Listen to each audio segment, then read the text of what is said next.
প্রেমিকা কাছে এগিয়ে এসে বলল, প্যান্টের পকেট থেকে হাত বের কর, আমি চেক করে দেখব। আমি বাধ্য ছেলের মতো পকেট থেকে হাত বের করে থাকলাম। প্রেমিকা আমার পকেট আর মানিব্যাগ সব একটা একটা করে চেক করলো। শেষমেশ হাল ছেড়ে দিয়ে বলল, ঠিক আছে, আর চেক করব না। মনে মনে ভাবলাম, যাক বাবা, বাঁচলাম, ধরা খেলে আজকে নির্ঘাত 12টা বাজিয়ে ছাড়তো। প্রেমিকা হঠাৎ বলে উঠলো, আজ আমি টিউশনির টাকা পেয়েছি, চলো আজ আমি তোমাকে খাওয়াবো। দুনিয়াতে প্রেমিকার টাকায় খাওয়া খাদ্যের স্বাদ বেশি হয়, এটা প্রত্যেক পুরুষ মাত্রই জানে। রেস্টুরেন্টে বসে আছি, প্রেমিকা একটার পর একটা অর্ডার দিয়েই যাচ্ছে। খাবারের তালিকা দেখে প্যান্টের বেল্ট একটু ইজি করে দিলাম বেশি খাওয়ার জন্য। ওয়েটার একটার পর একটা খাবার দিচ্ছে আর আমি সাবার করে দিচ্ছি। খাওয়া দাওয়া শেষ করে চুপচাপ বসে আছি ভদ্র ছেলের মতো।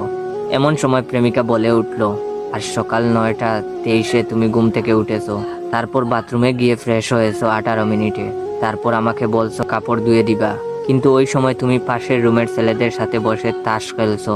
সেখান থেকে উঠে গোসল করছো 25 মিনিট ধরে, তারপর আমাকে বলছো নামাজ পড়তে যাবা, কিন্তু নামাজ পড়তে না গিয়ে ফেক আইডি দিয়ে